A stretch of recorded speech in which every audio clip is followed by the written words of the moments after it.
காரணமாகத்தான் தமிழகத்திலே தேசிய ஜனநாயக கூட்டணி அண்ணன் எடப்பாடியார் தலைமையிலே சந்தித்த தேர்தலில் ஏறக்குறைய 1,35,00,000 வாக்குகளை பெற்று தந்தார்கள். கூட்டணியோடு சேர்த்து 53 இடங்களில் அண்ணன் எடப்பாடியாருடைய தனிப்பட்ட செல்வாக்கின் காரணமாகத்தான் வெற்றி பெற்றது. அனைத்திந்திய அண்ணா திராவிட முன்னேற்ற கழகத்தின் சார்பில் 47 சட்டமன்ற தொகுதிகளில் அனைத்திந்திய அண்ணா திராவிட முன்னேற்ற கழகத்துடைய வேட்பாளர்கள் வெற்றி பெற்றார்கள். குறிப்பாக திருவண்ணாமலை ஒன்றுபட்ட மாவட்டத்திலே 5 சட்டமன்ற தொகுதிகளில் அனைத்திந்திய அண்ணா திராவிட முன்னேற்ற கழகம் வெற்றி பெற்றது. திராவிட முன்னேற்ற கழகம் 2 தொகுதிகளிலே தட்டு தடுமாறி வெற்றி பெற்றது. தமிழக வெற்றி கழகம் ஒரே ஒரு தொகுதியிலே தட்டு தடுமாறி 180 வாக்குகள் வித்தியாசத்தில் வெற்றி பெற்றது. இதுதான் இன்றைய நிதர்சனமான உண்மை. இப்படி இருக்கின்ற சூழ்நிலையில் அந்தந்த மாவட்ட கழக செயலாளர்கள், குறிப்பாக திரு SP வேலுமணி அவர்கள், அண்ணன் திரு நத்தம் விஸ்வநாதன் அவர்கள், திரு CV சண்முகம் அவர்கள், திரு KP அன்பழகன் போன்றவர்கள் எல்லாம் அவர்கள் பரிந்துரை செய்த வேட்பாளர்களை அண்ணன் எடப்பாடி அவர்கள் அறிவிக்கிறார். இதிலே யார் பொறுப்பு ஏற்க வேண்டும்? அந்தந்த மாவட்டங்களிலே அவர்களால் பரிந்துரை செய்யப்பட்ட வேட்பாளர்கள் படுதோல்வி அடைகிறார்கள். கழகத்தின் சார்பிலே போட்டியிட்ட வேட்பாளர்கள் வெற்றி வாய்ப்பினை இழக்கிறார்கள். இதற்கு அந்தந்த மாவட்டத்துடைய மாவட்ட செயலாளர்கள், முன்னாள் அமைச்சர்கள் பொறுப்பேற்று தார்மீக அடிப்படையில் முதலிலே ஏன் அவருடைய மாவட்டத்திலே கழகம் தோல்வியை சந்தித்தது, வெற்றி வாய்ப்பை இழந்தது என்பதை பற்றி அவர்கள் முதலிலே விளக்கம் சொல்ல வேண்டும். தங்கள் மீது இருக்கின்ற குற்றங்களை, குறைகளை மறைப்பதற்காக அண்ணன் எடப்பாடி அவர்கள் மீது இன்றைக்கு தவறான குற்றச்சாட்டுகளை சொல்லி வருகிறார்கள். தார்மீக பொறுப்பு ஏற்க வேண்டும் என்று சொல்லுகிறார்கள். மாண்புமிகு அம்மா அவர்கள் முதலமைச்சராக இருந்த பொழுதும் சரி, கழகத்தினுடைய பொதுச் செயலாளராக இருக்கின்ற பொழுதும் சரி, நேரடியாக வேட்பாளர்களை அறிவிப்பார். டீ கடை வைத்திருந்தவரை கூட வேட்பாளராக அறிவித்து சட்டமன்ற உறுப்பினராக்கி, அமைச்சராக்கி, முதலமைச்சராக்கிய பெருமை அம்மாவை சாரும். காரணம் அம்மாவுடைய துணிச்சலான முடிவு. 1996ஆம் ஆண்டு தேர்தலிலே தோல்வியுற்ற பொழுது கூட 4 சட்டமன்ற தொகுதியில் தான் கழகம் வெற்றி பெற்றது. அன்றைக்கு தார்மீக பொறுப்பை நான் ஏற்பதாக அம்மா அவர்கள் சொன்னார்கள். அதற்கு காரணம் அனைத்து வேட்பாளர்களையும் மாண்புமிகு அம்மா அவர்கள் யாருடைய பரிந்துரையும் இல்லாமல் நேரடியாக தேர்வு செய்தார்கள். அதனால் அவர்கள் பொறுப்பேற்றார்கள். ஆனால் இன்றைக்கு அண்ணன் எடப்பாடி அவர்கள் பொதுச் செயலாளராக இருக்கின்ற இந்த காலகட்டத்தில் அந்தந்த குறுநில மன்னர்களாக இருந்த மாவட்ட செயலாளர்கள் பரிந்துரை செய்த, குறிப்பாக கோவை, திருப்பூர், நீலகிரி மாவட்டம், விழுப்புரம் மாவட்டம், திண்டுக்கல் மாவட்டம் போன்ற மாவட்ட கழகத்துடைய செயலாளர்கள் பரிந்துரை செய்தவர்களுக்கு இவர்கள்தான் பொறுப்பேற்க வேண்டும். அந்தந்த மாவட்டங்களிலே தோல்வியுற்றதற்கு இவர்கள்தான் தார்மீக பொறுப்பேற்று பதவி விலக வேண்டும் என்பதை இந்த நேரத்தில் நான் தெளிவோடு சொல்லிக்கொள்ள கடமைப்பட்டிருக்கிறேன். அதே போல மரியாதைக்குரிய அண்ணன் நத்தம் விஸ்வநாதன் அவர்கள் சொன்னார்கள், பொதுச் செயலாளர் அவர்கள் பொறுப்பேற்றதற்கு பின்னாலே கழகத்தினுடைய வெற்றி வாய்ப்பு குறைந்து கொண்டே வருகிறது, கழுதை தேர்ந்து கட்டெரும்பான கதையாக போய்விட்டது என்று சொன்னார். அவர் யாரை மனதிலே வைத்துக் கொண்டு சொன்னார் என்று எங்களுக்கு அப்பொழுது புரியவில்லை. இப்பொழுதுதான் புரிகிறது.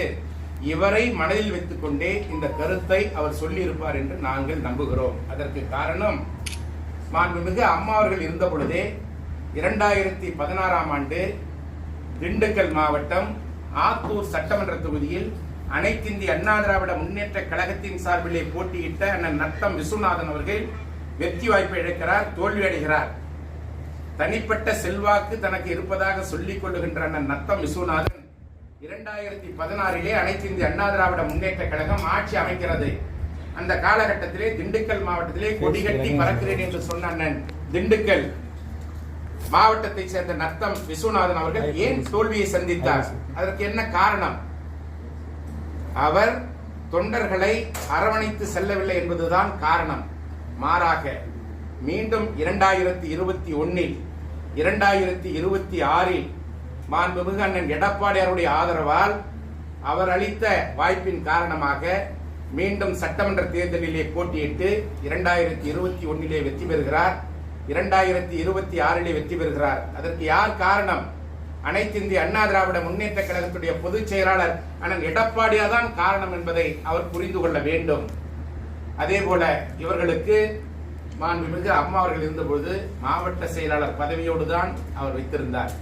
அண்ணன் எடப்பாடியார் வந்த பிறகுதான் மரியாதைக்குரிய அண்ணன் நத்தம் விஸ்வநாதன் அவர்களுக்கு ஏற்கனவே அவர் ஓபிஎஸோடு இந்த இயக்கத்திற்கு துரோகம் செய்துவிட்டு ஓபிஎஸ் அணிக்கு சென்றவர். மீண்டும் பெருந்தன்மையோடு அவரை இந்த இயக்கத்திலே சேர்த்து கொண்டவர் அண்ணன் எடப்பாடியார் அவர்கள்.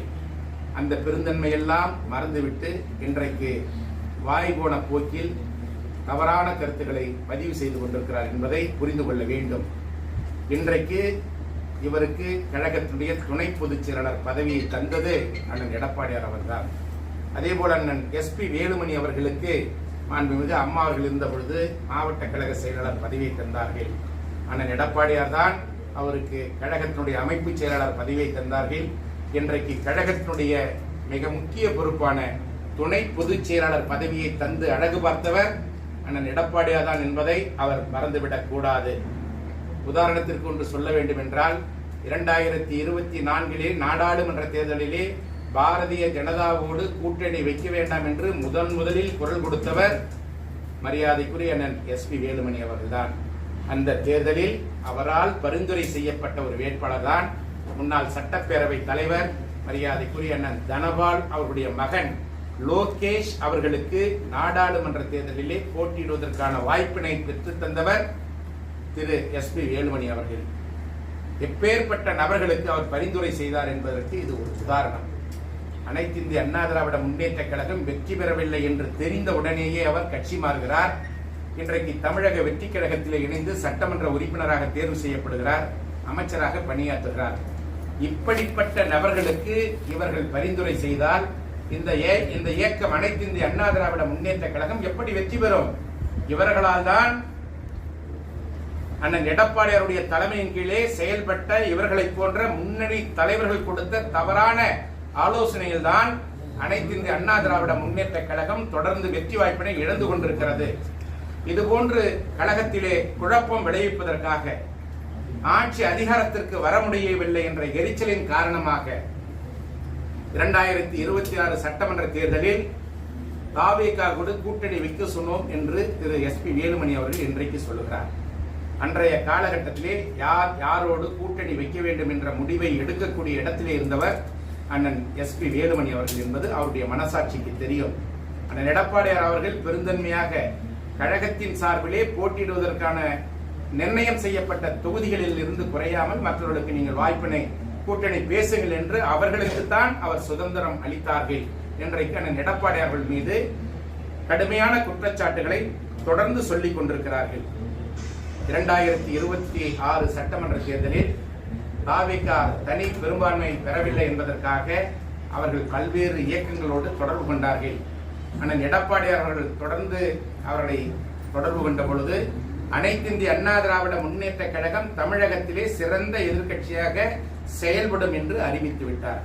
அதன் பிறகு திரு SP வேலுமணி அவர்கள், திரு CV சண்முகம் போன்றவர்கள் ரகசியமான முறையில் தமிழக வெற்றி கழகத்தோடு உறவு வைத்துக் கொண்டு ஆதரவு தருகிறோம், நாங்கள் குறிப்பிட்ட சட்டமன்ற உறுப்பினர்களை அனைத்து இந்திய அண்ணா திராவிட முன்னேற்ற கழகத்திலே இருந்து பிரித்து வந்து உங்களுக்கு ஆதரவு தருகிறோம் என்று சொன்னார்கள். ஆனால் அதை அண்ணன் எடப்பாடியார் அவர்கள் ஏற்றுக்கொள்ளவில்லை. 9/5/2026 அன்று அண்ணன் எடப்பாடியாருடைய இல்லத்தில் கழகத்தின் சார்பிலே தேர்வு செய்யப்பட்ட 47 சட்டமன்ற உறுப்பினருடைய கூட்டம் நடைபெறுகிறது. அந்த கூட்டத்தில் சட்டமன்ற கட்சி தலைவராக அண்ணன் எடப்பாடியார் அவர்களை தேர்வு செய்வதற்கான கூட்டம் நடைபெற்றது. அந்த கூட்டத்திலே அனைத்து சட்டமன்ற உறுப்பினர்களும் கையொப்பம் விடுகிறார்கள். அதன் பிறகு ஒரு கருத்தை சொல்லுகிறார்கள்.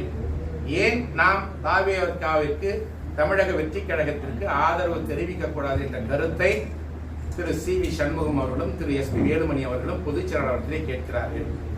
சட்டமன்ற உறுப்பினர்களாக தேர்ந்தெடுக்கப்பட்டிருக்கிற நாங்கள் எல்லாம் இயக்கம் அண்ணன் எடப்பாடியார் தலைமையிலே செயல்பட்டுக் கொண்டிருக்கிறது. பொதுச் செயலாளர் அவர்கள் நாம் எதிர்கட்சியாக செயல்படுவோம் என்று சொல்லிவிட்டார். எனவே அந்த கருத்தை நாங்கள் ஏற்றுக்கொள்ள முடியாது என்று அங்கேயே சொல்லிவிட்டோம். அதன் பிறகு அவர்கள் ஒரு கருத்தை சொன்னார்கள். மரியாதைக்குரிய விடுதலை சிறுத்தைகளுடைய கட்சியினுடைய தலைவர் திரு தொல் திருமாவளவன் அவர்களை முதலமைச்சர் ஆக்குவதற்கு நீங்கள் ஆதரவு தர வேண்டும் என்று அண்ணன் எடப்பாடி அவர்களிடத்தில் கேட்கிறார்கள்.